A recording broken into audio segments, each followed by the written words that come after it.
We're rolling. Welcome to the REI Rookies Podcast, the Real Estate Investing Rookies Podcast, episode number 101, where we invite you to follow us on our journey towards financial freedom using the power of real estate.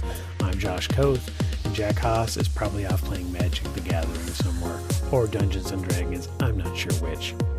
Here at REI Rookies, we believe in a couple key principles. Number one, the best way to retain information is by teaching it to others. And number two, a rising tide lifts all boats. We're not competitors, we're a community.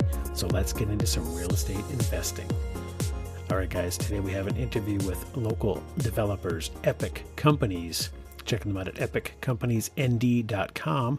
We have McKenzie and Bill to talk about the development side, the leasing, commercial space, and residential side, and how they can benefit local investors or actually anybody across the nation. If you'd like to invest in their properties, you can do it.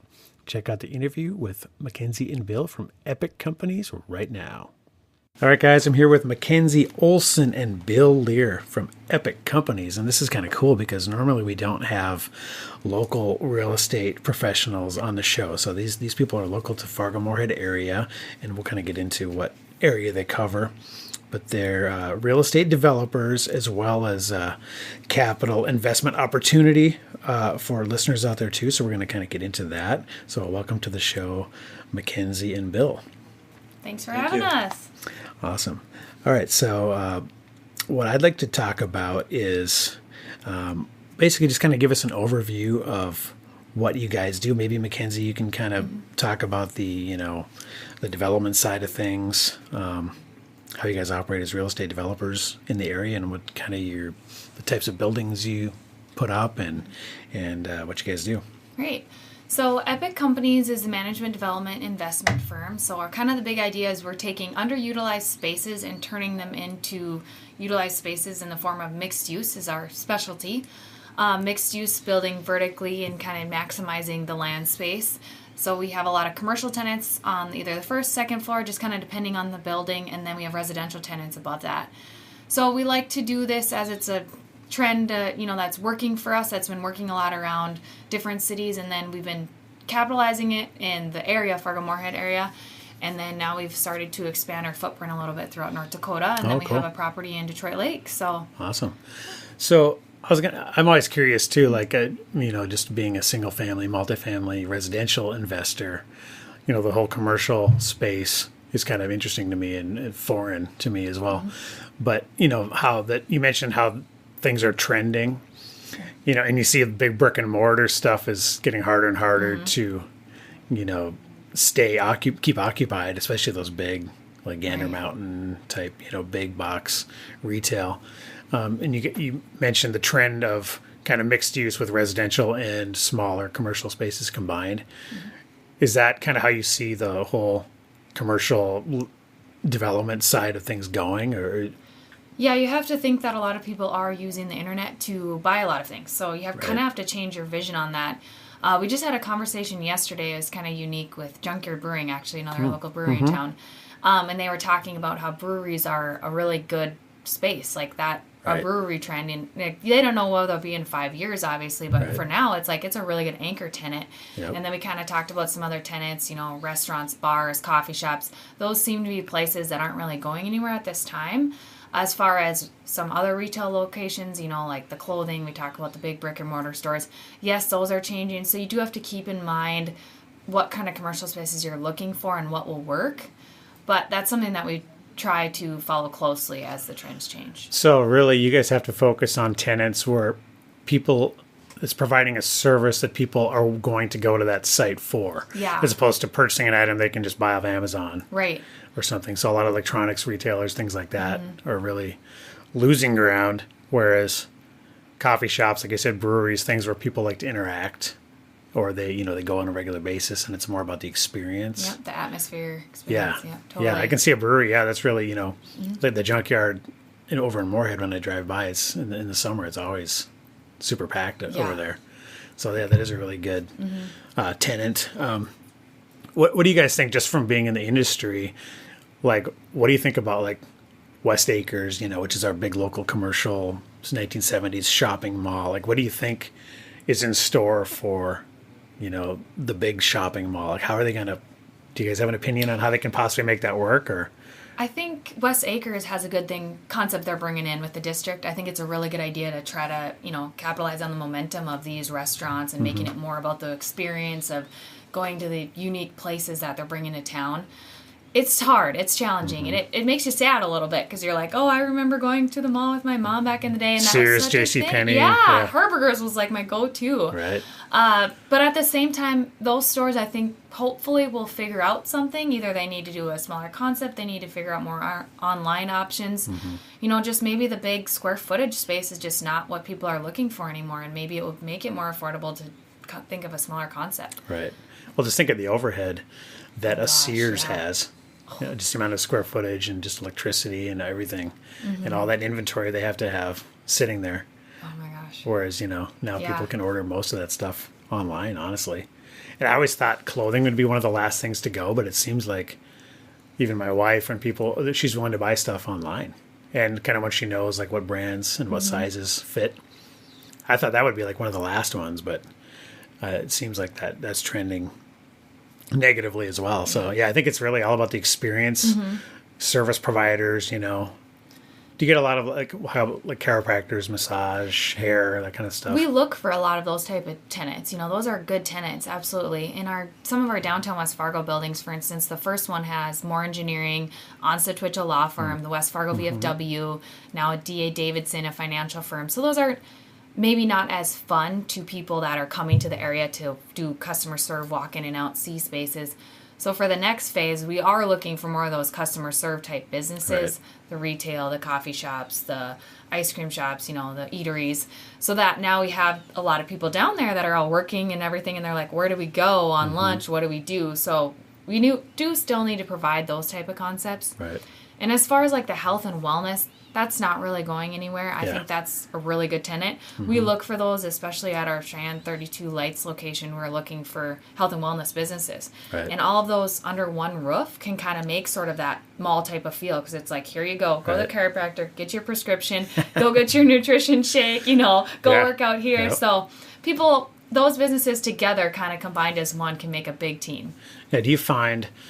You mentioned mixed use, so residential typically above, so do you find that the commercial tenants attract the residential, or is it kind of vice versa? Or like, what do you like to fill first? Do you fill the commercial spaces and then the residents follow that, or? Yep, usually commercial spaces come first. Just that's a bigger footprint on the first floor, and those do attract residential tenants. It's like, here you go, live, work, and play. Literally, you know, you can work here, you can live here, and then you can walk downstairs. In your coffee shop in your building, I mean, that's perfect. So it is a great attraction for tenants. Absolutely. Yeah, that's awesome. So where can people find more, if they want to learn about the development side, and if they're interested, if they have a business, they might want to be looking for a new space. Like, what's your guys', what's the best way to get in touch with you guys? Yeah, so online is probably the best option. Our website is epiccompaniesnd.com. I'm always available through phone, 701-866-1006. We love to talk on Facebook. Social media has been a big thing from us. Epic Management is our Facebook page. And just through email is a great way too. It feels like more people are connecting through social media too. And I like that, because you can kind of get an idea of what's working for people and when you can talk to someone and when you can't, Yep. So that seems to be a good way to contact. Yeah, awesome. Yeah. All right, great. Let's talk a little bit about the capital investment side here. We have Bill Leier here, also from Epic Companies. And Bill, maybe tell us about your background in real estate, how you got into the biz, and what kind of opportunities there are for people. Well, got into the biz due to a gentleman by the name of Todd Burning, one of the partners in Epic Companies, and came on board as the capital raiser for the organization. So basically, with the rest of the team, we go out and look for investment opportunities, find accredited investors that fits for, because this isn't for everybody. It's real estate investment, and it's a long-term investment, and we have many tools that we can use for that investments. Now, and we're huge believers in real estate as an investment, and we raise private money as well to fund some of our investments. So maybe talk about, since our audience is kind of newer investors, REI Rookies, is the name of the podcast. So explain what an accredited investor is. I know there's like a certain thresholds people have to meet as far as like available capital or net worth or something, or what makes someone an accredited versus an unaccredited investor? Great question. Well, the IRS defines that as having a net worth of exceeding $1 million, excluding your primary residence. Gotcha. Okay. And then you also have to have you don't have to have all three of these. You have to have one of them. Individual income exceeding $200,000 per year for the past 2 years, or a joint income of $300,000 or more for the past 2 years. So. Gotcha. So I mean, it's probably past like your average middle class family, but really not unattainable. There's a lot of people that meet that threshold, those thresholds. So talk about, okay, so if someone meets that accredited investor threshold, what do you think is appealing about real estate as an investment? And maybe mention the different ways. I know there's like kind of a debt version and an equity version where you can be an owner or just receive a return. Explain how those work.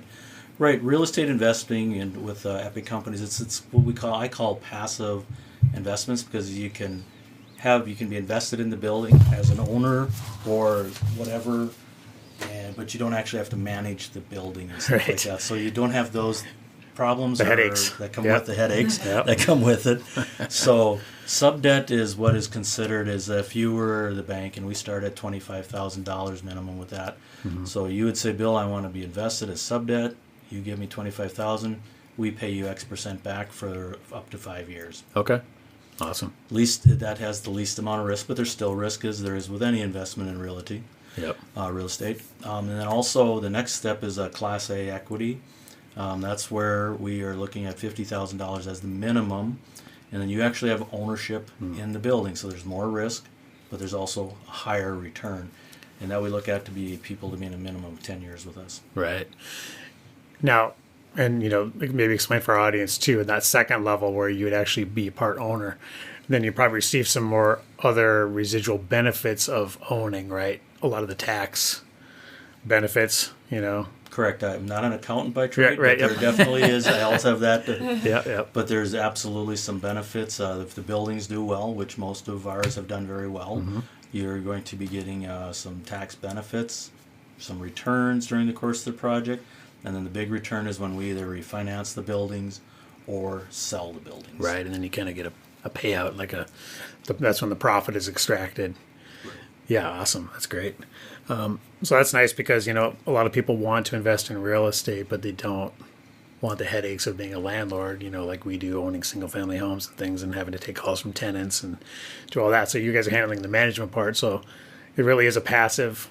Either one of those is a passive investment because they're not going to have to deal with the day-to-day. It's just a question of whether you want to be an owner or not is kind of the differentiation. And then as far as the minimum investment level, too, there's different levels there. But, I mean, for somebody that is a high-income earner or has a high net worth, that's a great option because they can defer some of that income, defer some of those taxes by placing some of their income into real estate. Is that kind of what you see? Your typical investor. Give me the profile of somebody who typically invests. I'm smiling and laughing at the same time because there's so far there's not a typical investor, because your investment strategy is going to be different than mine or the person or the business down the street. So I ask a lot of questions when I first sit down with people. It's like, okay, what are your goals? What do you currently have? And let's get that all on the table before we move forward and make a bad decision. Let's make the right decision for you. So I quite frankly have people that are high income earners or medium income earners that are doing sub-debt and they're doing equity also. Some folks that I just visited with today, they want to do equity so they can put it in their children's name, and they're going to do the sub-debt for them so they have an income as they get closer towards retirement. Right. Well, yeah, I suppose you really have to look at where you are in your, how old you are, what kind of, what you're looking at for retirement, what your horizon looks like. There's all kinds of considerations. Like you said, everyone has a different time frame and different goals and everything else. So that's great, though. I mean, we're huge proponents of obviously investing in real estate. So this is a way that people can do it without the air quotes hassles of dealing with the day-to-day management side of things. So that's great. And there's another opportunity out there that's a kind of a hidden opportunity. It's been around for a while.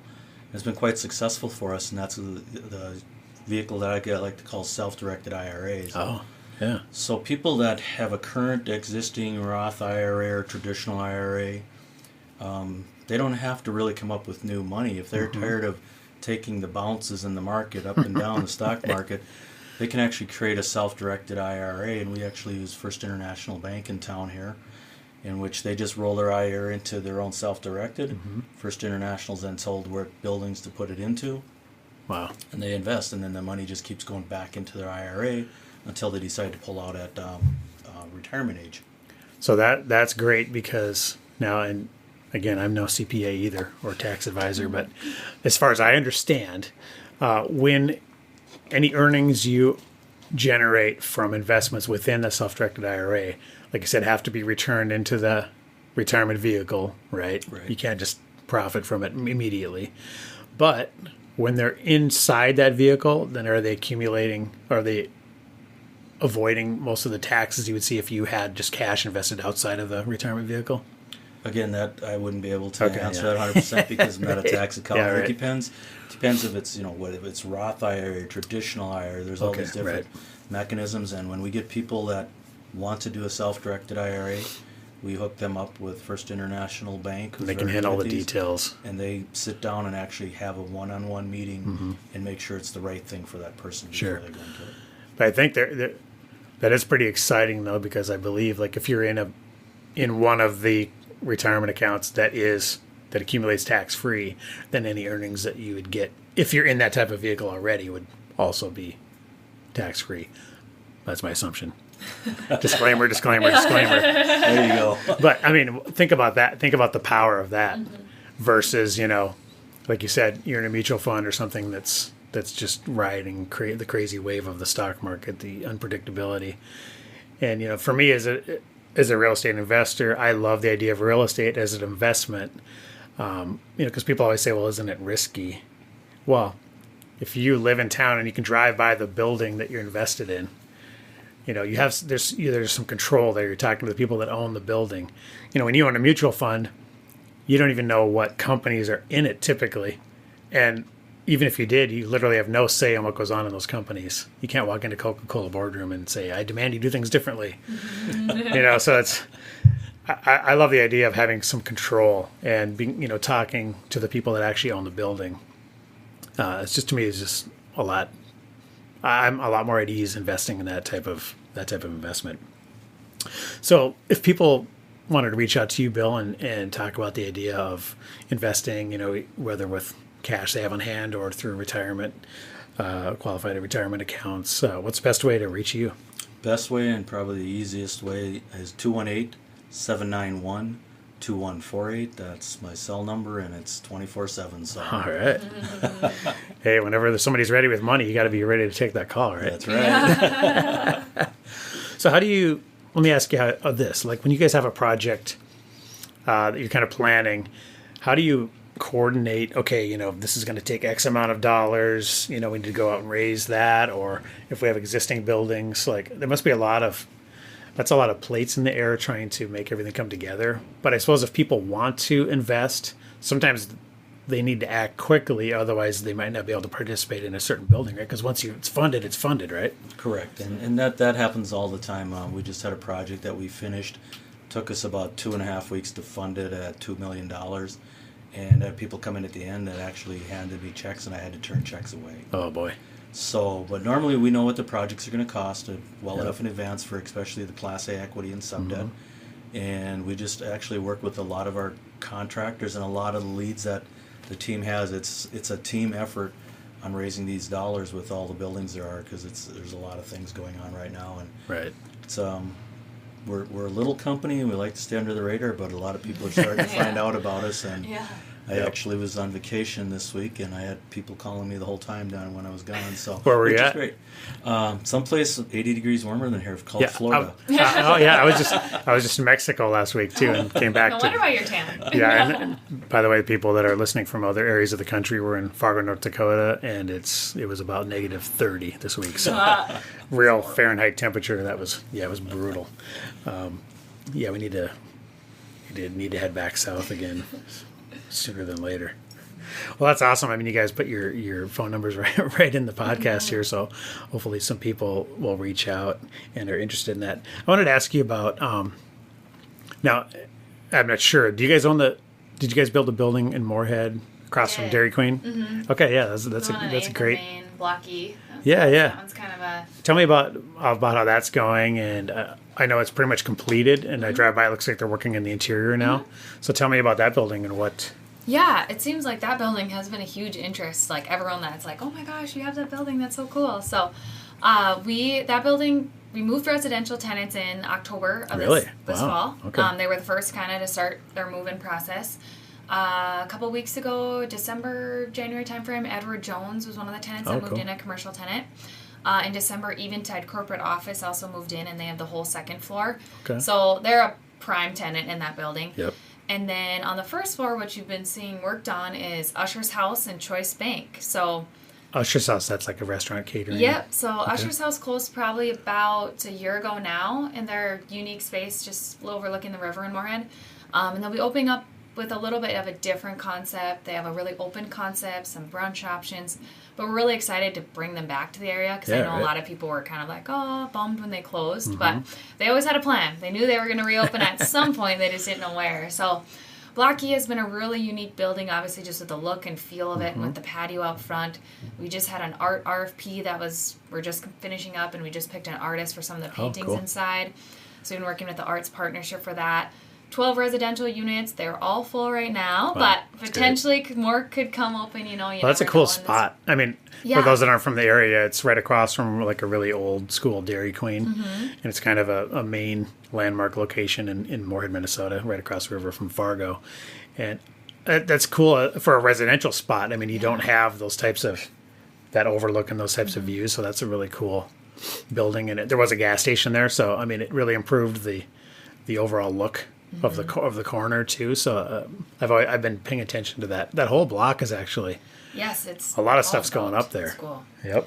Those 2-story units that we have in there, it's on the top floor of those overlooking the city. It's a really nice view. Let me ask you this: when you're designing residential units, how do you guys come up with the layouts, the design finishes, all that? That interests me as an investor because when we do flips, obviously we're always thinking about, okay, there's endless options of finishes and things. How do you guys arrive? Do you have like a design team or architects or who? It's actually kind of, a lot of it's in-house. I mean, we work with architects. Obviously, they do all of the, everything with the building-wise, the specs, the square footages, what's going to work. It has to obviously work with the pro forma of what people can afford, what's going to work for profit-wise with our investors, because it all kind of coincides. When it comes to picking some of the finishes and like how the buildings are laid out, we have 2 people on the Epic staff that usually go through a lot of that, and then they work with the architect and the construction manager to make sure it's all going to actually work, in the long haul. That makes sense. But they kind of they start with like looking at some of the finishes, and then interior designer may offer some insight. Our 2-story concepts, like where we kind of started it, was in downtown West Fargo with our Cheyenne Plaza building. And I mean, those units, I don't think they could have done anything better. They are so cool. You walk in and it's like, is this a condo? Like they didn't miss anything. Backsplashes, the uniqueness of the layouts of the cupboards and the shelves and the butcher block islands, polished concrete floors, accent walls, like they're just so cool. And then how high up they are too with the 5th floor, you can see far over West Fargo into Fargo. It's so the concept of the units, it was like, we need to be different too. We really do. There's a lot of residential units around town. Yeah. So you do have to think of an ways abundance. Apartments. Vacancies are. That's something we're experiencing now. Vacancies are at like not all-time high, but a high for the last decade for sure. I think I saw a report. Our property manager sends us a report that they're like approaching 10% as far as multifamily residential vacancies, and 3 or 4 years ago it was like 4%. So I mean, there's you have to, in that type of environment, figure out a way to make yourself attractive, right? And I think having new units with high-end finishes like that, I mean, that's a way to stand out from just kind of the cookie cutter stuff that's out there. But it also has to be kind of timeless too, because in 5-10 years you don't want it to look dated either. Right. Yeah. So that's a tough line to walk. You have to really keep up with the market too, and like what people are looking for, and who's our target audience here. What kind of tenants can afford this? What income levels? Who's this going to work for, and what kind of tenants that's where when you're marketing things, you have to find those type of tenants. Let me ask you this: what's the average residential price point like for one of your units? So in like Block E and Giant Plaza in downtown West Fargo, it starts at about 1,100. Okay. And up. And how many bedrooms is that? That's a 2-bedroom. 2-bedroom. Okay. 2-bedroom and 1.5 bath. So it's above the median, but it's not crazy luxury pricing. Right. I mean, I think for us, for just like an older house or something real basic, we're not that much under that really. Yeah. So it's not really that high of a price point for something that's brand new and really high end finishes. And you get some like heat, water, sewer. You get some utilities paid, and there's that's option really, of underground parking. It's not bad at all, actually, for a brand new. They're about 1,100 square feet too, so you're almost like looking at $1 a square foot for some of that stuff. Yeah, right. That's pretty sizable. So I can see why that's attractive, and it makes sense that they fill up quickly. Yeah. Yeah, it's really a struggle right now. We have a lot of older homes, 100-year-old houses that how much do you want to rehab them in order to try to get close to these rents? And it kind of depends where they're located too. Depending on up by the universities more, you might find what you're looking for. But if they're just in the middle of town, it's really hard to say. Oh yeah. Have you found your average tenant profile is different than somebody looking at a regular 100-plex multifamily? Somebody that kind of prefers a unique. It seems that a lot of the tenants are those young professionals and maybe their first or second job. Okay. That's kind of moving from those multifamily, like maybe have a little bit more of a steadier job that's like, I can afford a little bit of a nicer option here. We find that's a big tenant. Another tenant is people that are downsizing. Oh, that's another right. big tenant that you miss. Get tired of having a huge yard. Right. I don't want to take care of anything. Just please take care of it for me. Here we go. Isn't that funny? When I was younger, I just wanted a bigger and bigger house. Yeah. But as I get older and have owned houses for a long time, you realize that's not really an advantage. I kind of want smaller and smaller, less stuff to maintain. And those that are like out of college, like looking for that option, but can get a little more bang for their buck moving away from the college area right. too. We find that too. So kind of just depends on what people are looking for. Yeah, it's interesting how, I don't know how old you are, Bill, but I'm 47. And, you're A little older, 57. Okay, yeah, you're in there. Next week. McKenzie, you're 27. 27. So, I mean, you're the millennial generation, but it's interesting how they're delaying home ownership, right? Absolutely. So, I mean, which is great as a real estate investor. We love that because, hopefully that means there's demand for rentals to, for a long time to come, and that's only going to grow, hopefully. But it's interesting how that has changed. Like, it isn't everyone's first goal to buy a house as soon as they can. Right. So, you have to find that niche and provide, a residential space that's appealing to that demographic. If you found, you said, there's some people downsizing and some people first, second job. So a lot of people in their mid-late 20s. Yep, and then into the 30s. I mean, Okay. low 30s, and then you obviously have a little bit of a gap period there. But then it's like high 30s, 40s, 50s. It's strange how some people are maybe a temporary. They're I'm only going to be here a year. I don't really want to invest in a house. Or me and my husband, we're kind of trying to find that right location and what we're looking for. We have a lot of that type of thing too. Right, well, just rent for a year and they kind of figure out where to buy or. Exactly. Yeah. What's the best part of town? What's closest to our work? They weigh a lot of those options. I think for myself, renting was such a good option because it was like, all right, who's going to do my snow care, my lawn care? It was like, who's going to fix things when they're broken? Yep. So that was why, obviously the obvious choice right away moving back to Fargo is I'm going to rent something for a while, and I haven't bought yet. So You're in that millennial demographic where they really delay the home ownership. So that's interesting how the economy and just people's desires change over generations. Well, great. This is great information. So you said the website to reach you guys was epiccompanysnd.com, right? And then I wanted to add one thing about our unique, our investor option too, is that all of our investors have access to an investor portal website where they can see quarterly statements and that type of thing. So that helps to keep up with the whole real estate and what's happening. And are your units full? Are you guys keeping up with market rates? Are you increasing your profit level? So that's adds a little bit of a credibility to our team as well. So that's great. Transparency is everything. Communication's everything. And investors, they want to know what their money's doing and that it's protected. And we're talking large sums of money here, so people need to feel comfortable trusting the people that are investing it. And, obviously we're huge proponents of real estate as an investment. So I think you got some great options there. And Bill, we'll make sure you put your guys' phone number in the show notes too, so people can catch that. Do you guys have a website specific to the investing side, or just epiccompaniesnd.com? So, epiccompaniesnd.com is like our main website as far as development, investment, and management. But we do have epicmanagementnd.com, and that's more of a showcase of our properties if you're looking to rent from us. Here's another question, Bill, for our investors.